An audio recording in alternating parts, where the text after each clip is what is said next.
Hello tout le monde, c'est Lucas, bienvenue dans cette nouvelle vidéo. J'espère que vous allez tous très bien et que vos business se portent bien. Aujourd'hui dans cette vidéo, je vais répondre à une question et en fait c'est une vidéo que je fais pratiquement chaque année. Est-ce que le dropshipping est mort en 2021? Il y a beaucoup de personnes qui posent des questions là-dessus. Lucas, est-ce que le dropshipping ça marche encore? Toujours, j'ai vu que tu avais posté des vidéos, bien parfois tu postais des résultats des membres de ta formation, mais est-ce que ça marche encore toujours maintenant? Est-ce que c'est sûr? Est-ce que tu peux me prouver que ça marche toujours? Donc je vais répondre à cette question dans cette vidéo sur le dropshipping. Il y a pas mal de choses à dire, j'essaie vraiment de synthétiser le plus possible en vous apportant le maximum de valeur comme d'habitude. C'est parti!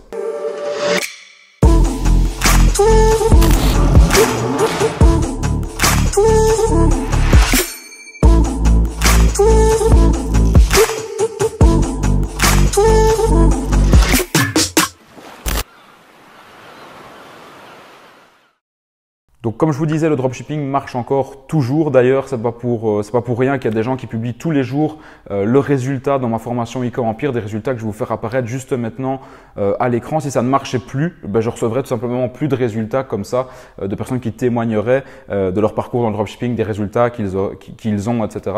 Donc voilà, tout ça pour vous rassurer, le dropshipping marche encore toujours. Mais il ne marche plus du tout de la même manière que le dropshipping de 2020, il ne marche plus du tout de la même manière que le dropshipping de 2019, de 2018 et même de 2017 quand j'ai commencé au tout début. Le dropshipping, c'est quelque chose qui évolue vraiment très vite parce que on joue avec, entre guillemets, on joue avec les réseaux sociaux et vu que les réseaux sociaux évoluent extrêmement vite aujourd'hui, eh bien, il y a tout qui évolue en même temps avec les réseaux sociaux et donc on doit tout le temps s'adapter et ce qu'on faisait en 2018 en 2019, ça ne marche plus du tout aujourd'hui.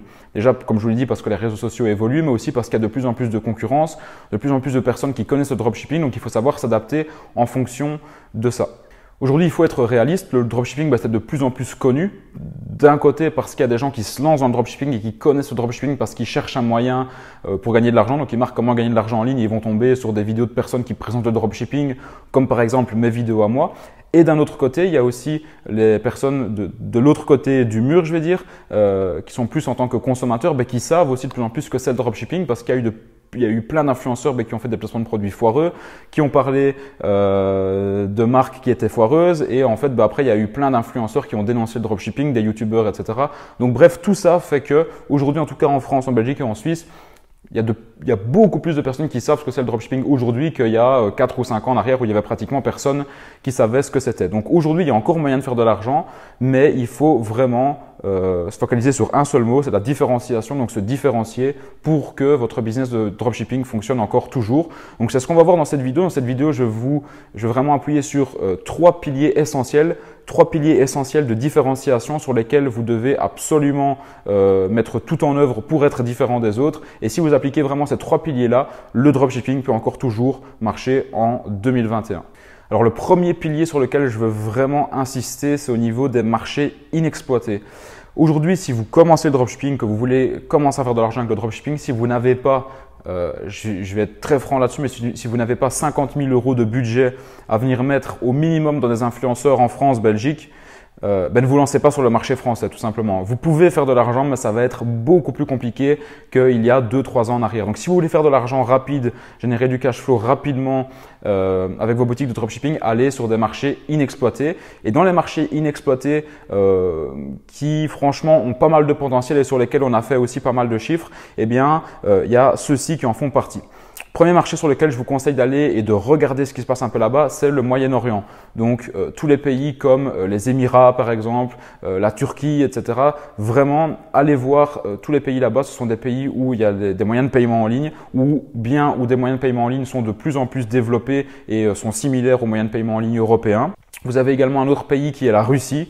On n'en parle pas assez, pourtant il y a vraiment un potentiel de dingue dans ce pays-là sur lequel vous allez pouvoir faire pas mal d'argent, notamment avec les influenceurs et générer du cash flow rapidement. Il y a aussi les pays nordiques. Ça aussi, on n'en parle pratiquement jamais, mais je pense notamment aux pays comme le Danemark, comme la Finlande, la Norvège, la Suède, etc.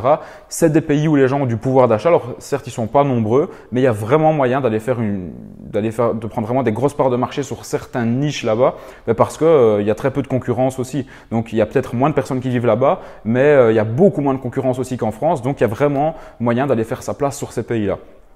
Et alors aussi deux pays que moi j'apprécie particulièrement parce que c'est sur ces deux pays-là où vraiment le maximum de chiffre d'affaires, en tout cas en dropshipping, a été généré, c'est l'Espagne et l'Italie. Alors l'Espagne et l'Italie, il y a de plus en plus de concurrence aussi, on aura toujours moins qu'en France.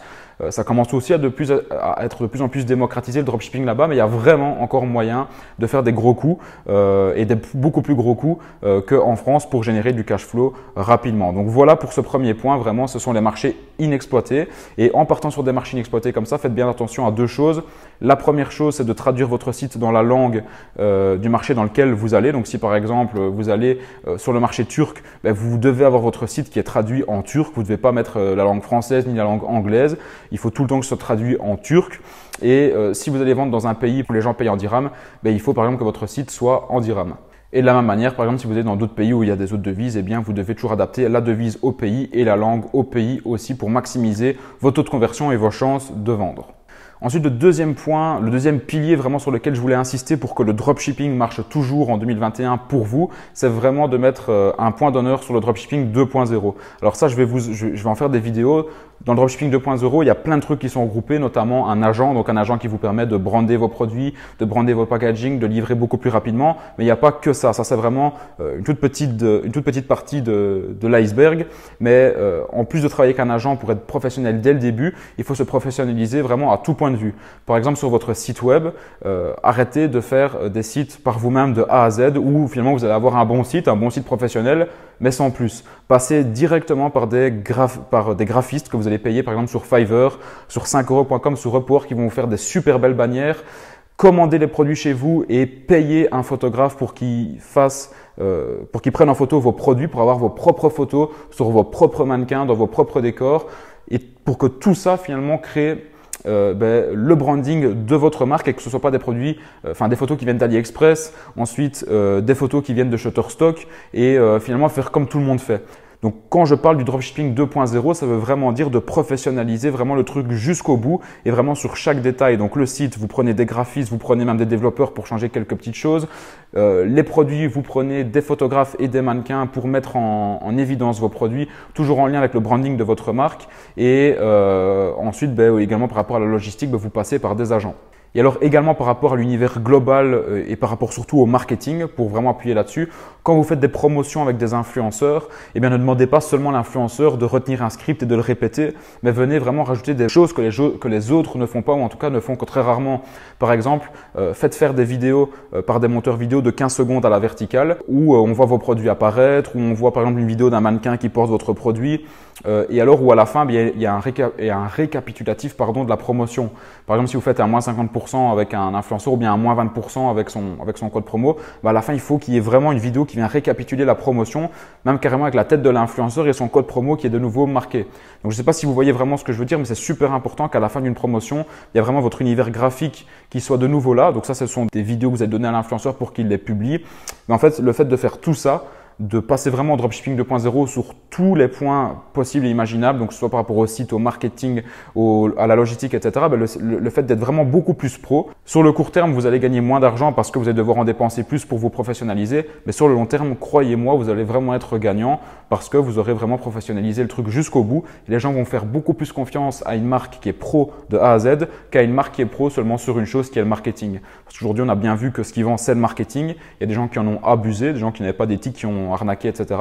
Donc il faut qu'en plus du marketing, que vous ayez tout qui soit pro et même jusque également le SAV qui est vraiment quelque chose d'important pour maintenir vos clients sur le long terme aussi. Et alors le troisième pilier que je voulais voir avec vous, qui est hyper important à assimiler, à comprendre et à faire pour toujours être rentable en dropshipping en 2021, c'est au niveau des vecteurs d'acquisition de trafic. Ces dernières années, on s'est surtout focalisé sur Facebook Ads et sur les influenceurs. Alors ça marche toujours, mais il y a de plus en plus de problèmes. Facebook, il y a de plus en plus de comptes qui sont bloqués, donc c'est un petit peu la galère pour tout le monde. Les influenceurs, vous prenez des marchés comme la France qui sont vraiment saturés à fond, c'est quand même très compliqué de faire du bénéfice là-dedans. Donc c'est pour ça que je vous parlais des marchés inexploités. Mais en plus d'aller sur des marchés inexploités et de prendre des autres vecteurs d'essayer de faire différemment, comme par exemple par passer par le dropshipping 2.0, c'est super important vraiment qu'à partir de 2021, c'est que vous vous formiez vraiment sur les nouveaux vecteurs d'acquisition de trafic. Dans les nouveaux vecteurs, je pense notamment à TikTok qui aujourd'hui permet vraiment de faire des publicités sur lesquelles vous pouvez vraiment aller chercher énormément de rentabilité. D'ailleurs, j'ai sorti un nouveau module sur TikTok Ads dans ma formation e-com Empire pour ceux que ça intéresse. Et alors également, renseignez-vous sur des vecteurs d'acquisition de trafic sur lesquels on ne parle pas forcément. Par exemple, Google Ads, ça existe depuis très longtemps aussi, tout comme Facebook, mais c'est très peu utilisé et pourtant, croyez-moi, c'est extrêmement puissant et vous allez vous faire bloquer vos comptes beaucoup moins fréquemment que sur Facebook. Donc tout ça pour vous dire que vous devez arrêter de vous focaliser sur une seule source d'acquisition de trafic. Aujourd'hui, en 2021, en plus de professionnaliser tout votre charte graphique, tout votre univers, votre logistique, etc., professionnalisez-vous aussi dans l'acquisition de clients, dans l'acquisition de trafic sur votre site web. Au lieu de prendre seulement qu'un vecteur ou deux, aujourd'hui, vous devez être vraiment multi-vecteur et vous devez avoir une omniprésence sur les réseaux sociaux pour aller catcher un maximum d'attention et pour pouvoir avoir un maximum de clients qui rentrent dans votre business. Donc, c'est-à-dire que si vous faites une promotion avec des influenceurs, derrière, retargetez comme un fou sur Facebook, sur Snapchat, sur Google Display, etc., etc. Et en gros, que ça crée vraiment une toile d'araignée complète pour pouvoir, comme je vous disais, aller chercher un maximum de clients. Donc ça, c'est super important aussi à prendre en compte. Et si vous respectez ces trois piliers-là, donc les marchés inexploités, passer au dropshipping 2.0 et également, utiliser des vecteurs d'acquisition de trafic qui sont inutilisés ou en tout cas très peu, croyez-moi, vous allez déjà mettre énormément de chance de votre côté pour toujours être rentable en dropshipping en 2021. Donc voilà, vous l'aurez compris, le maître mot pour continuer à faire de l'argent en dropshipping en 2021, c'est la différenciation. C'est super important. Ça, je le répéterai jamais assez, je pense, mais je vois encore trop de gens qui font des sites similaires qu'on a l'habitude de voir à droite et à gauche. Ça, c'est pas bon. Ça peut peut-être marcher qu'un mois ou deux, mais vraiment, à partir du moment où vous professionnalisez, c'est là où vous allez pouvoir faire de l'argent sur le long terme, encore en 2021 et en 2022. J'en suis convaincu. Donc voilà, j'espère que vous avez kiffé cette vidéo. N'hésitez pas à laisser un pouce bleu, à laisser toutes vos questions et vos commentaires dans l'espace commentaire. Et moi, je vous dis à la prochaine pour une prochaine vidéo. Salut à tous.